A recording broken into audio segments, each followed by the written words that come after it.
Hello everyone, আসসালামু আলাইকুম। আপনারা সবাই কেমন আছেন? আজকের ব্লগটি আমি শাক দিয়ে শুরু করছি। বাড়ি থেকে শাক নিয়ে এসেছিলাম আর একদম জায়ের গাছ থেকে উঠিয়ে নিয়ে এসেছি। এতগুলো দিয়েছে যা চিন্তাই করা যায় না। আমি বলেছিলাম কয়েকটা দিতে, কিন্তু অনেকগুলো উঠিয়েছে।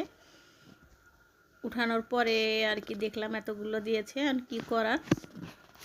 তারপরে তো বাসায় চলে আসলাম।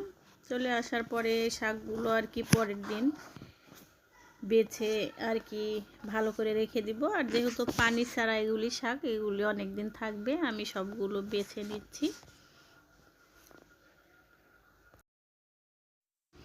আর এখানে লাউ শাকগুলো বাছা হয়ে গেছে, এখানে অনেকগুলো হয়েছে। এখানে আমি 4 ভাগ করে রেখে দিব, তারপরে আর কি যখন খাবো বের করে খাবো। আর দেখা যায় পানি দেওয়া শাকগুলো পচে যায়, আর পানি ছাড়া শাকগুলো কিন্তু অনেক দিন থাকে। যেহেতু বাসায় আসার পরে ভয়েস দিচ্ছি বাড়িতে কি কি করলাম। আর এখানে আমার ভাসুর পুকুর থেকে মাছ উঠিয়েছিল, আমার ভাসি শ্বশুরবাড়ি যাবে সেজন্য আর কি এগুলো উঠানো হচ্ছে। এগুলি ওর শ্বশুরবাড়ি দেওয়া হবে, ও ঢাকা যাবে। ওর বিয়ে হয়েছে 1 বছর হয়ে গেছে, শ্বশুরবাড়ি আর কি পরীক্ষার কারণে পাঠানো হয়নি।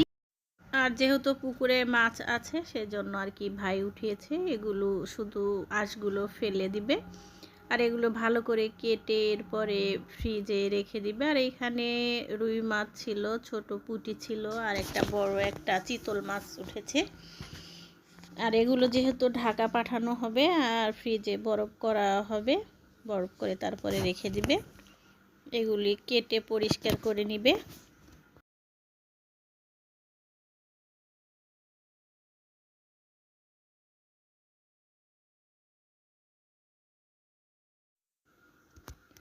আর যেহেতু ভাস্তি প্রথমবারের মতো যাচ্ছে, এই জন্য চিন্তা করলাম একটু পিঠা তৈরি করে দেওয়ার জন্য। আর সন্ধ্যার দিকে আমরা সবাই মিলে একটু পিঠা তৈরি করলাম। আর দেখা যায় যে শীতের পিঠাগুলো রাত্রেই তৈরি করা লাগে। এখানে দুধ পুলি করবো, আর চিতই পিঠাটা রাতেই করে দিব। এখানে আর কি সন্ধ্যাবেলা কাজগুলো করা হচ্ছে। চুলাতে খেজুরের গুড়টা আমি জাল দিয়ে নিচ্ছি আগে। এরপরে পুলি পিঠা, তেলের পিঠা, আরও বিভিন্ন টাইপের পিঠা তৈরি করা হয়েছে, সেগুলি সকালে করবে। সকালে আর আমি ওগুলি করব না, ওগুলি ভাবেই করবে।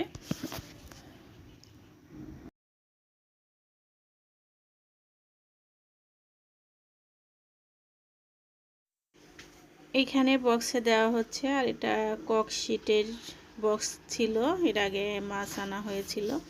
আর এখানে আমার ভাইতে বক্সটা রেডি করছে।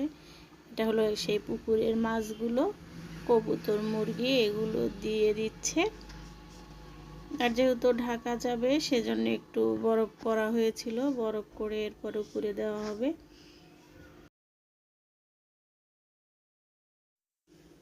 এখানে একটু দিতে ঝামেলা হচ্ছে, যেহেতু সবগুলো বরফ হয়ে গেছে এই জন্য। এরপরে কবুতরগুলো বের করে একটু ছাড়িয়ে দেওয়া হলো। এরপরে প্যাকেট করা হয়ে গেছে, এখন যাওয়ার জন্য রেডি হয়েছে। এদিকে গাড়িও চলে এসেছে, ওরা ট্রেনে যাবে দেওয়ানগঞ্জ থেকে। এমনি এখন ভাই এখান থেকে একটা গাড়ি ঠিক করে দিয়েছে। এখানে বাহির বাড়ি সবাই দাঁড়িয়ে আছে, এখন বের হচ্ছে আমার ভাস্তি।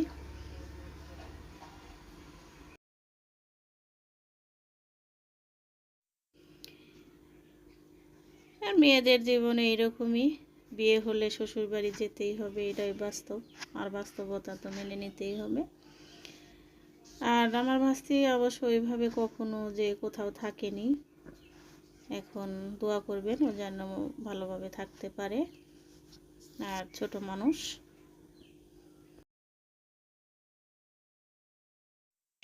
আর এখানে আমার শাশুড়ির মনটা বেশি খারাপ, কারণ আমার ভাস্তি আবার আমার শাশুড়ির সাথেই থাকতো আমার শ্বশুর মারা যাওয়ার পরে।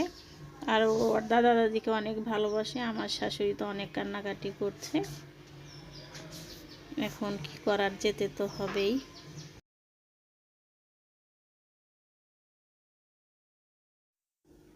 ওকে ট্রেনে উঠিয়ে দিয়ে ভাই ভাবি চলে আসবে, যেহেতু ট্রেনের টিকিট কেটেছে। ওর শ্বশুর শাশুড়ি ওইখান থেকে যাবে, গাড়ি ছেড়ে দিল। এই তো সবাই দোয়া করবেন আমার ভাস্তি যেন ভালোভাবে সংসার করতে পারে। এরপরে ভাস্তিকে উঠিয়ে দিয়ে আমিও চলে যাব বাসায়, কারণ আমার ছেলের মাদ্রাসা খুলেছে আর বাড়িতে এসেছি 1 সপ্তাহ হয়েছে।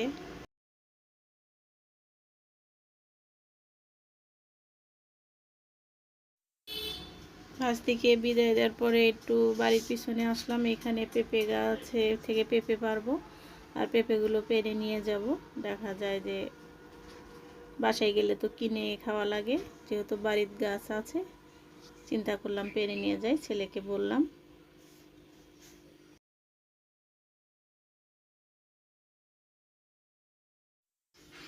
আর এখানে অনেক সুন্দর পেঁপে হয়েছে, আমি বেশি নিব না, 4টা নিয়ে যাব।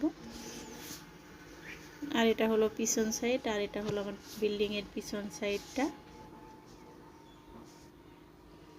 আর এখানে আমার ছেলে মরা পাতা নিয়ে দুষ্টামি করছে।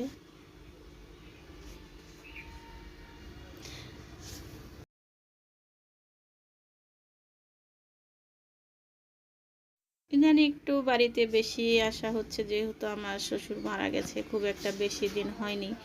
আর শাশুড়ি একা একা, সেই জন্য দেখা যায় যে প্রতি মাসে আসতে হচ্ছে।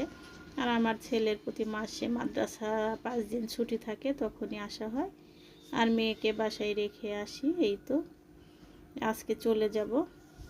আর যদি ব্লগটি ভালো লেগে থাকে তাহলে অবশ্যই একটি লাইক দিবেন এবং আমার চ্যানেলের সাথেই থাকবেন। আল্লাহ হাফেজ।